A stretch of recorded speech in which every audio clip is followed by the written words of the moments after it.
Honorable Member Srimati Priyanka Chaturvedi ji. Thank you so much, Honorable Chairman sir. शायद last speaker हो, least speaker ना बना दीजिएगा, time का थोड़ा पाबंदी ज़्यादा ना देखिएगा। जी जी बिल्कुल सर। 2019 में new Delhi international arbitration centre का एक्ट बना था और उसमें जो पार्लियामेंट्री डेमोक्रेसी के 3 हिस्से होते हैं, डिबेट, डेलिबरेट एंड डिसाइड, वो सारी बात हुई थी और पूरे चर्चा के बाद उसको पास किया गया था। एक 4th डिमेंशन शुरू हुआ है जब से 2014 से माननीय प्रधानमंत्री नरेंद्र मोदी जी आए हैं, जहां पे जो ऑपोजिशन वॉइसेस हैं उसको डिसमिस करने की ज़्यादा ओपिनियंस जो हैं, जो वेल मीनिंग ओपिनियंस हैं, उसकी एक प्रथा बन चुकी है। आज अगर 2019 में ऑपोजिशन से जो प्रॉब्लम्स आई थी इस बिल को लेकर, अगर वो एड्रेस कर ली होती तो शायद हमें 2022 में आकर ये पूरा फिर से चर्चा नहीं करनी पड़ रही होती। लोकसभा में इसको अनुमति दी पहले, अब फिर से राज्यसभा में आया है। तो कहीं ना कहीं ये पूरी एक चीज़ ज़रूर दर्शाता है कि हमारा जो पूरा एक्ट है जो हम बनाते हैं वो पूरा प्रोसेस ड्रिवन है rather than looking towards efficiency driven act. That is why within 3 years we are having an amendment here. और कहीं ना कहीं हमें ये जो सरकार की आदत शुरू हुई है कि नाम बदलो काम हो जाएगा, we have to move towards काम करो नाम अपने आप हो जाएगा। ये यहाँ पे अंतर बहुत स्पष्ट दिख रहा है। इंटरनेशनल आर्बिट्रेशन सेंटर के लिए 5 इंपॉर्टेंट पहलू होते हैं। एक तो ट्रांसपेरेंसी, इंडिपेंडेंस, टाइमली ड्रिवन और डिपेंडेबिलिटी।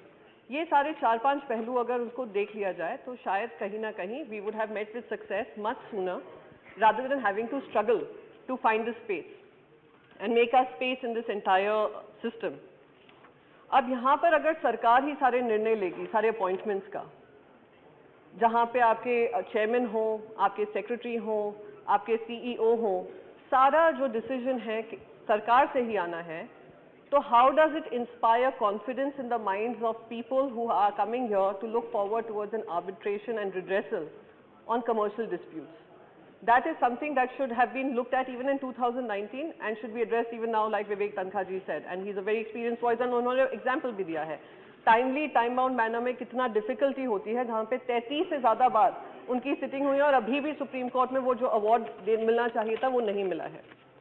और कहीं ना कहीं ये भी प्रश्न उठाता है कि आज अगर हमारे खुद के देशवासी, जो हम इंडिपेंडेंट एजेंसीज की बात करते हैं, इंडिपेंडेंट एजेंसीज का बढ़ता हुआ जो सरकारी इंटरफेरेंस है, उसके चलते इतने सारे तादाद में इंडियन टैक्स पेइंग सिटीजन्स जो हैं इंडियन सिटीजनशिप गिव अप कर रहे हैं और इस साल में तो पिछले 11 साल का रिकॉर्ड तोड़ा है।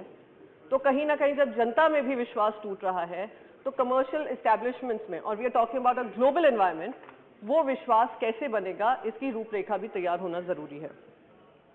Like I said, the litigation continues forever, it has to be time bound. अगर हमें इंटरनेशनल सीट बनाना है, जो बाकी हम सारे देशों की बात कर रहे हैं, why is Singapore a success story, why is London a success story?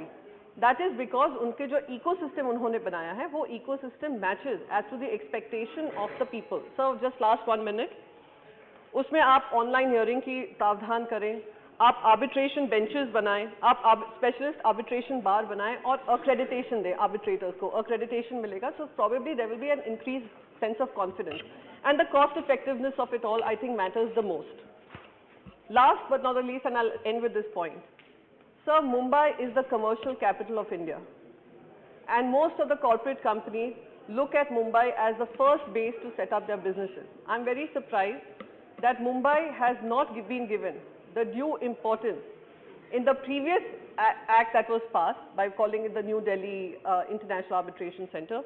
We would want it and we would hope that Mumbai Arbitration Center will get as much support as we are talking about Gift City, as we are talking about New Delhi. With these words, sir, I conclude what I wanted to say. Thank you so much. Thank you.